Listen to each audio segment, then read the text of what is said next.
Pancasila dalam konteks sejarah perjuangan bangsa.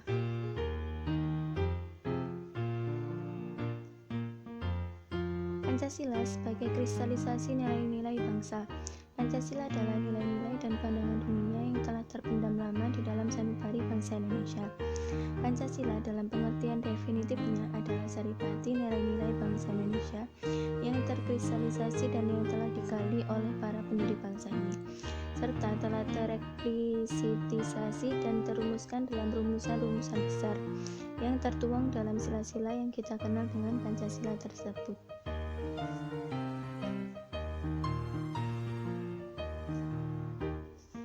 Periodisasi sejarah Pancasila. A. Zaman kerajaan-kerajaan Nusantara. Yang pertama, zaman Kerajaan Kutai Kartanegara.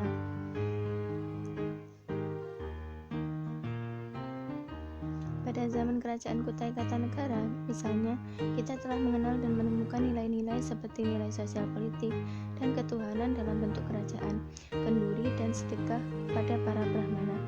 Hal ini terkait dengan nilai-nilai integrasi sosial, kebersamaan, serta nilai ketuhanan. Yang kedua, zaman Kerajaan Sriwijaya.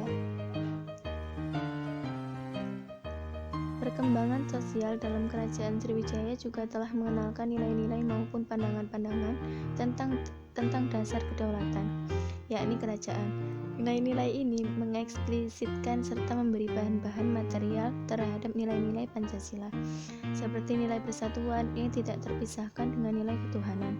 Dalam hal ini, raja dianggap merupakan pusat kekuasaan dan kekuatan religius yang berusaha mempertahankan kewibawaannya terhadap para datu atau raja-raja kecil. Selain itu, selama kekuasaan Sriwijaya, nilai-nilai kemasyarakatan dan ekonomi juga telah mengemuka dan terjalin satu sama lain, dengan nilai internasionalisme dalam bentuk hubungan dagang yang terentang dari pendalaman sampai ke negeri-negeri seberang lautan, pelabuhan kerajaan, dan Selat Malaka yang diamankan. 3. Zaman Kerajaan Majapahit. Pada masa Kerajaan Majapahit, kita mengenal Sumpah Palapapati Gajah Mada, yaitu tidak akan berhenti bekerja sebelum Nusantara bersatu. Di bawah pemerintahan Raja Prabu Hayam Wuruk, Gajah Mada telah berhasil mengintegrasikan Nusantara. Semboyan dan istilah-istilah seperti Bhinneka Tunggal Ika, Nusantara, Pancasila sudah ada pada periode ini.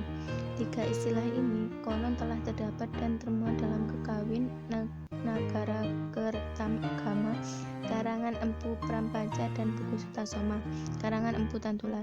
Sebagai contoh, dalam buku tersebut istilah Pancasila di samping mempunyai arti berbatu sendi yang 5 dalam bahasa Sanskerta, juga mempunyai arti pelaksanaan kesusilaan yang kelima, yaitu yang pertama, tidak boleh melakukan kekerasan, tidak boleh mencuri, dan lain-lain.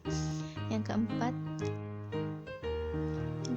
zaman Kerajaan Islam. Kerajaan-kerajaan Islam sebagai agama baru telah mulai dipeluk oleh banyak kerajaan-kerajaan di Nusantara. Tentu agama baru ini telah banyak memberi sumbangsih bagi terbentuknya pandangan dunia baru bagi masyarakat Nusantara. Dengan karakter egaliter, yakni menampik stratifikasi kasta di masa lalu, Islam telah memberi daya dorong terbentuknya masyarakat religius baru dengan penekanan pada nilai-nilai kesamaan yang merupakan hak yang melekat pada diri manusia.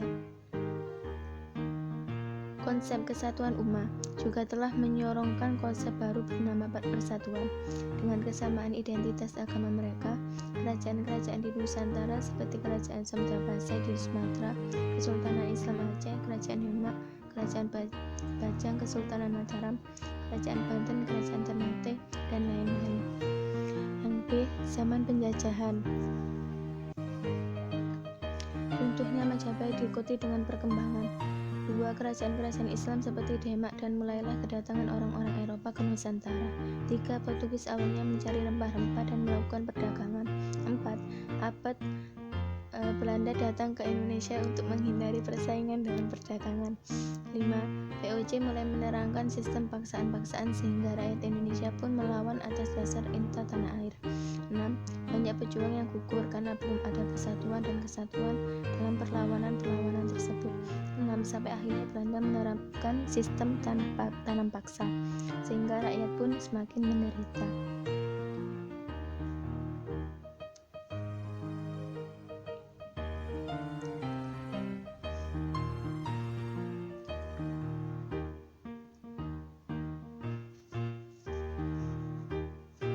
Masa penjajahan Belanda.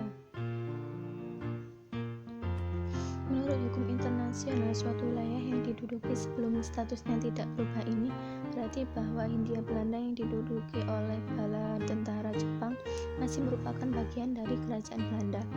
Oleh karena itu, setelah Jepang menyerang, maka kekuasaan di Hindia Belanda adalah kerajaan Belanda sebagai pembeli atau penguasa semula. 2. Perjanjian Potsdam, yaitu perjanjian diadakan menjelang berakhirnya Perang Dunia II yang diadakan oleh negara sekutu dengan pihak Jepang, Italia, dan Jerman. Perjanjian ini menetapkan bahwa setelah Perang Dunia II selesai, maka wilayah diduduki oleh ketiga negara ini akan dikembalikan kepada penguasa semula. 3. Akibat adanya pandangan ini yang kemudian menimbulkan konflik senjata antara tentara rakyat Indonesia dengan Indonesia pada tanggal 10 November. Masa penjajahan Prancis. Pemerintahan Belanda hanya bertahan sampai 1806. Saat itu Belanda yang menggantikan VOC harus menanggung hutang-hutang VOC. Pada akhir abad 18 dan abad 19, Belanda di Eropa mengalami peperangan melawan Prancis. Akhirnya pada tahun 1806, Prancis menguasai pemerintahan Belanda yang nggak ada di Eropa dan berimbas kepada pemerintahan Hindia Belanda. Pemerintahan Hindia Belanda diambil alih oleh Prancis pada tahun 1808.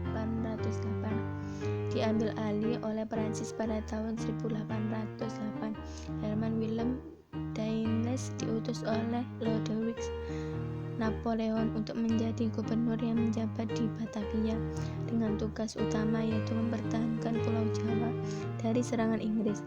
Tuntutan pemerintahan Belanda kepada Daendels. Masa penjajahan Inggris. Inggris menyerbu Pulau Jawa pada masa Gubernur Jenderal Daendels dipanggil kembali ke Eropa. Penggantinya Gubernur Jenderal Jan Willem Jensen tidak mampu menahan serangan Inggris. 2. Dengan demikian mulailah zaman baru dalam sejarah kolonial di Indonesia oleh pemerintahan Inggris. Jawa dijadikan bagian dari jajahannya di Hindia.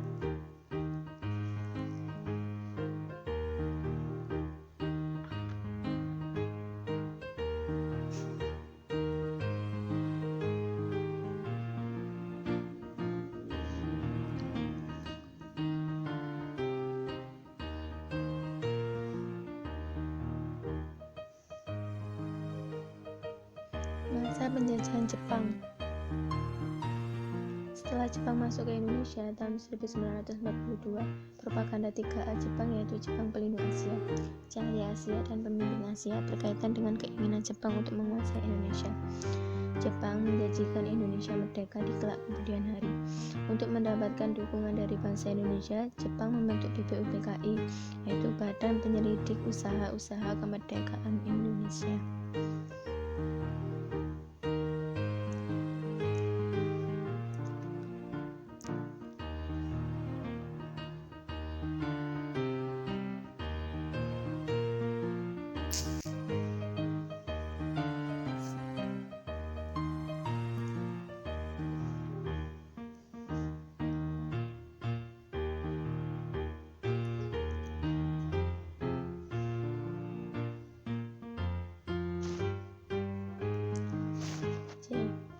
Zaman pergerakan nasional.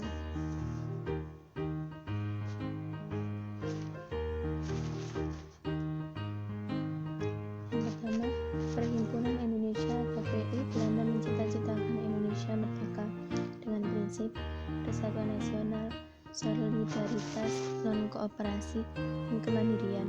2. Indonesia Partis menyuarakan tema persatuan nasional. Kalangan komunis menyuarakan platform non-kooperasi.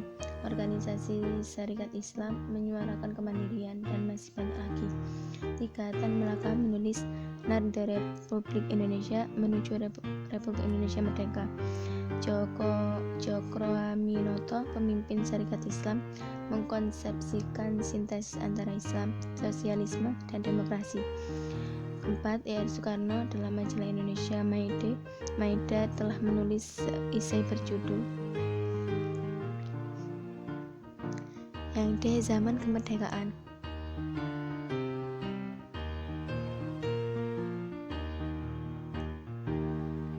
Pancasila sebenarnya secara definitif dimulai dan dirintis sejak berdirinya BPUPKI, Badan Pengawas dan Penyelidik Usaha Kemerdekaan, pada tanggal 29 April, yakni sebuah lembaga bentukan Jepang.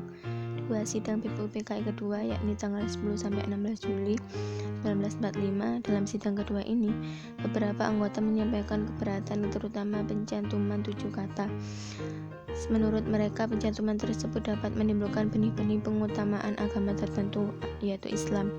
Ketiga, salah satu anggota mengusulkan bahwa rancangan pencantuman 7 kata dianggap bersifat sementara dan dapat didiskusikan lagi di pertemuan berikutnya. 4. Namun pro kontra dapat diredakan oleh Soekarno. Sebagai pemimpin rapat meminta dengan meneteskan air mata agar setiap golongan menanggalkan kepentingannya masing-masing demi persatuan Indonesia. 5. Akhirnya usaha Soekarno berbuah hasil. Piagam Jakarta yang kemudian menjadi rancangan pembukaan Undang-Undang 1945. Piagam Jakarta. Panitia 9 berhasil merumuskan calon mukadimah hukum dasar atau Piagam Jakarta atau Gentleman Agreement. Kedua, Piagam Jakarta berbunyi sebagai berikut. Yang pertama, ketuhanan dengan kewajiban menjalankan syariat Islam. Kedua, kemanusiaan yang adil dan beradab. 3. Persatuan Indonesia. 4. Kerakyatan yang dipimpin oleh hikmat kebijaksanaan dalam permusyawaratan perwakilan. 5. Keadilan sosial bagi seluruh rakyat Indonesia. Proklamasi.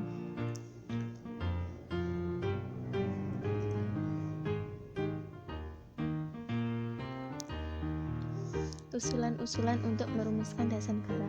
Yang pertama ada A. Muhammad Yamin. Muhammad Yamin secara lisan mengajukan usul mengenai dasar negara, terdiri atas 5. Yang pertama, beri kebangsaan, beri kemanusiaan, beri ketuhanan, beri kerakyatan, dan yang terakhir beri kesejahteraan rakyat. Yang kedua, B. Supomo. Usul yang sedikit lebih sistematis juga dikemukakan oleh Supomo. Ia mengemukakan pentingnya prinsip-prinsip. Yang pertama, ketuhanan, kedua, kemanusiaan, 3, persatuan, kerakyatan. Yang C. Soekarno tertantang untuk merumuskan gagasan tentang dasar negara secara sistematis, holistik, dan koheren. Maka pada tanggal 1 Juni 1945, pidatonya lahirnya Pancasila.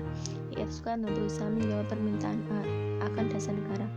Soekarno dalam pidatonya tanggal 1 Juni menjawab tantangan atau permintaan Ketua Sidang BPUPKI tentang filosofische Grundzüge seperti diungkapkan dalam larik-larik pidatonya. Pertama, kebangsaan Indonesia, kedua, beri kemanusiaan, dan lain-lain. Pembentukan Panitia 9.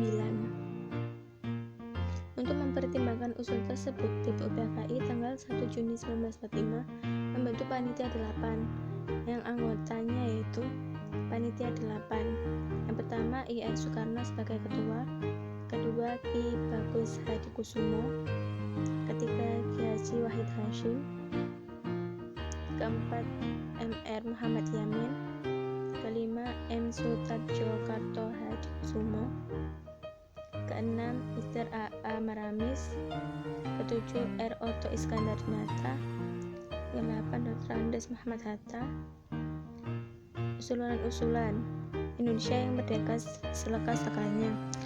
Ada dasar negara, 3 bentuk negara uni atau federasi, 4 daerah negara Indonesia, 5 badan perwakilan rakyat, 6 badan penasehat, bentuk 7 bentuk negara dan kepala negara, 8 soal pembelahan, soal keuangan.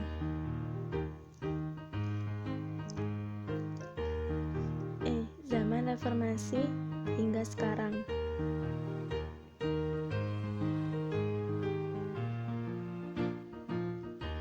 Pada masa-masa Orde Baru, Pancasila merupakan seperangkat ideologi untuk menopang kekuasaan rezim otoriter. Anggota, tokoh maupun organisasi yang berusaha menyuarakan suara kritis terhadap kebijakan pemerintah Soeharto akan dicap sebagai anti Pancasila. Kedua, sejak reformasi image rakyat Indonesia sangatlah buruk terhadap Pancasila. Pancasila dianggap identik dengan otoritarianisme Soeharto. Akibatnya, pada tahun-tahun awal reformasi, Pancasila seolah dilupakan dan ditinggalkan ketika fobia terhadap apa saja yang berbau Orde Baru. Keempat, namun lambat laun keterbukaan demokrasi sebagai buah. Sekian dan terima kasih.